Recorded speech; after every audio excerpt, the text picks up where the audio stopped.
Would corpreneurism work in the public service environment? I'm thinking we're talking about utilizing or taking the characteristics and skills of entrepreneurs and corporate managers, yes, and fusing them together. Now, can we not take those particular skills and characteristics into the public service? Absolutely. You know, I think what's really great about the approach is it's generic. Whether you are a Section 21 public services or a traditional profit organization, it can be applied. And I think, you know, that's why it becomes, and when I talk about the DNA, it's quite a loosely used term, but it is so important if you think about it, because all DNA is connected. So if from that perspective, the remuneration structures, the recognition structures, the ability to progress and grow, all of that stuff is intertwined through that DNA.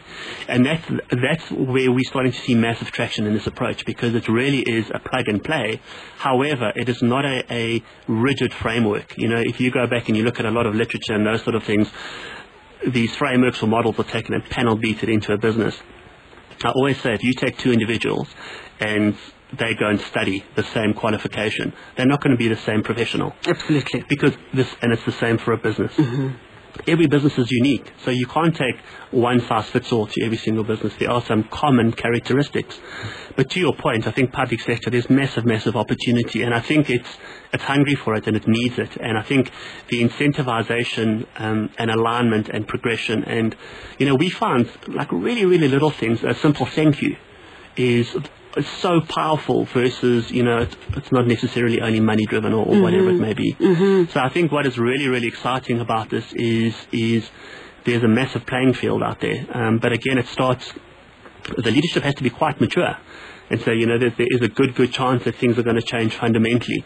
What it does do, though, is when you drop that first little bit of energy and it creates that excitement, just the ability that, or the acknowledgement that there's going to be change, starts creating its own momentum. And then, you know, this process that I've developed harnesses that momentum, and it starts showing. And I think what is key and what is really important with the approach is the results are tangible.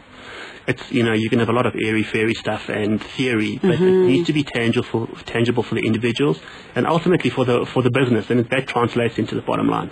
What about a restrictive environment where there are, you know, forms to be filled in, there are I's to be dotted and T's to be crossed, where there are processes in place, or the system doesn't really allow much flexibility in terms of creativity, in terms of risk-taking, in terms of innovating? You've got to follow the processes in order to get the job done. Yes.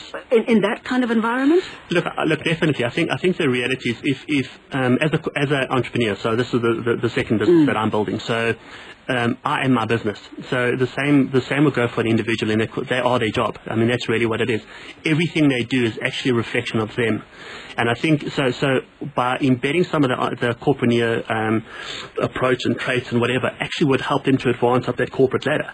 It doesn't mean they have to go and innovate the next biggest product or whatever it may be out there. So what's ironic is when I came up with the concept, it was really around, if you look at the flow of a traditional business, starts out pretty small, family concern, and it grows. And it reaches a stage where it may be a medium-sized business. And then they need to cross that chasm. They need to corporatize, whatever that means. And there's governance and regulatory frameworks and all that stuff comes in. And often that kills the business. But there's so much has been done from that perspective. You know, when I came up with the concept, I said, what about the other way? Because now all of a sudden you've got businesses that they've got it. They've figured out their governance frameworks. Everything works. Absolutely. Let's just re-energize it. How do you take that other stuff in? And, you know, there's, like I said, there's probably hundreds of different traits. You know, I filtered it down to probably 10 or 15. And they're generic. And that can apply to anybody in any position, in any environment, in any business. And that's often the challenge is, you know, to your point, someone sits there and does a very mundane thing. Okay, that's fine, but how does that show up? What does that mean for them? What is the process? So there could be a lot of box ticking and stuff. Can you change that process? Can you enhance it? And that becomes the innovative element. So, a classic example in the lending environment, when the new regulations came out around that, the initial application forms were, 20 pages, but some of the banks got it down to 1. That's massive innovation. You think about the time and all of that. So that's just one example, but it's really around anything can be applied to any role, and I think that's what's exciting about this. And it's to see that reaction on somebody's face to say, look, I can actually, there's massive scope here, and it's a baby step to something else. And I think I believe individuals are the business, and most people sell themselves short, and I think that's what's really great about this. And it's a privilege to work with people at multiple levels, because the magic in the IP, particularly at the shop floors and stuff, is, I mean, that's the muscle of the business, and you can have all the IP at the top, but without that muscle, you've got nothing. And that's what's really exciting about this, because it really pushes one intellectually, because you've got to operate and understand so many dynamics at an intellectual, emotional, belief, values, all of that stuff, and it culminates into one thing. Has it ever blown up in a situation where you've gone into a company and leadership, as you said, was not mature enough to deal with the challenges that were coming from the general workforce? Look, it hasn't. I mean, thank goodness. I think, but often, if I look at some of the potentials to date, one learns the skills up front. Are you dealing with mature individuals or not? And, I'd rather have that tough conversation in a controlled environment than put the rest of the business at risk. Thank goodness nothing has happened. And I think what is great about this is generally when I get approached, there's a willingness to change, because there's something new here. And look, I mean, there's a lot of talented people out there, and thick-skinned people, and the thick-skinned guys are the guys that are going to flourish in our next curve of the economy.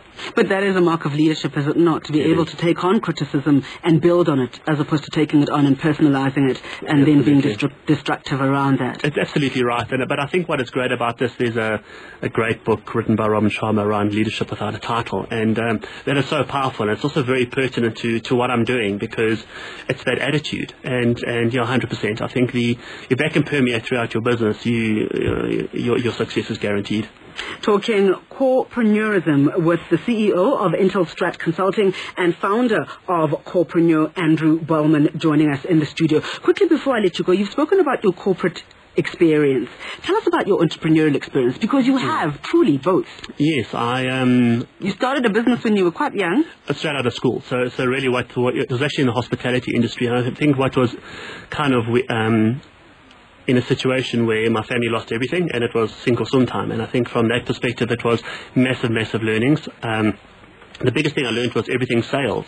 So whether I'm selling you a product, or I'm selling you financial results, or whatever it is. And also, I think although there were significant mistakes along the way, it set me up for life. And I think from there, then I qualified as a CA and went into the corporate environment. And ironically, I've come back. And I think that's really what set me up. And I think starting your own business isn't for the faint-hearted, but I think it's just taking that first step. And I personally think that is the future of our economy. I think more and more people are going to start crossing that line, and we're going to see those businesses flourish, and hopefully we're going to see tons and tons of corpreneurs out there, taking it to the next level. And is there a website where one can read up further about corpreneurism and get more information about Andrew Bahlmann, the man? Absolutely. I've got a website. There's a landing page, www.corpreneur.com, as well as www.intelstrat.net. So either one of those will detail it. Intelstrat.net is the website, intelstrat.net or corpreneur.com. Thank you very, very much for joining us, Andrew. Thank you so much. Pleasure talking to you. Likewise. Thank you. Talking about corpreneurs. A corpreneur is someone who runs a multinational business with all the drive and ambition of an entrepreneur. Andrew says it's taking entrepreneurial energy and urgency back into those corporate environments. Thank you so much for joining us. Andrew Bahlmann, CEO of Intelstrat Consulting and founder of Corpreneur. We're crossing over now to the London 2012 Olympics, where Manfred Seidler is standing by to update us on the men's hockey, Great Britain versus South Africa. Manfred? Good evening. Well, that match ending in a draw. Great Britain